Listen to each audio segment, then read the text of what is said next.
কোটি বছরের পুরনো আদিম এক গুহা। তার বুক চিরে খেলা করছে আধুনিক প্রযুক্তির ঝলমলে আলো।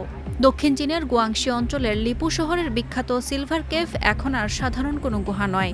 এটি এখন রূপ নিয়েছে এক জীবন্ত ক্যানভাসে, যেখানে ত্রিমাত্রিক আলোর জাদুতে জীবন্ত হয়ে উঠেছে হাজার বছরের প্রাচীন চীনা ঐতিহ্য আর সংস্কৃতি।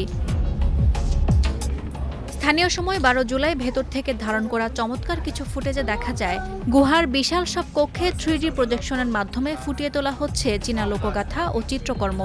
উন্নত প্রযুক্তির লাইটিং আর চমৎকার সাউন্ড সিস্টেমের মেলবন্ধনে গুহার ভেতরের ঝুলন্ত পাথর, চুনাপাথরের দেয়াল এবং বিশাল আকারের পাথরের স্তম্ভগুলো এক রূপকথার জগতে পরিণত হয়েছে। তবে আধুনিক প্রযুক্তির ছোঁয়া গুহার ভেতরের আদিম প্রাকৃতিক অবস্থাকে বিন্দুমাত্র নষ্ট করেনি, বরং তার সৌন্দর্য বাড়িয়ে দিয়েছে বহুগুণ। ভৌগোলিক দিক থেকে এই সিলভার কেভ চীনের গুইলিন এলাকার অন্যতম সেরা আকর্ষণ। এর ভেতরের চুনাপাথরগুলোর বয়স শত মিলিয়ন বছর পুরানো বলে ধারণা করা হয়। শতাব্দীকাল ধরে খনিজ সমৃদ্ধ পানির ফোঁটা ধীরে ধীরে জমে তৈরি হয়েছে এই অলৌকিক আকৃতির পাথরের স্তম্ভগুলো।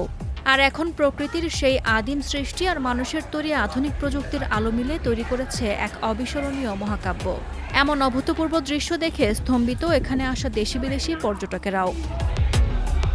সাদিয়া ইয়াসমিন, প্রথম আলো।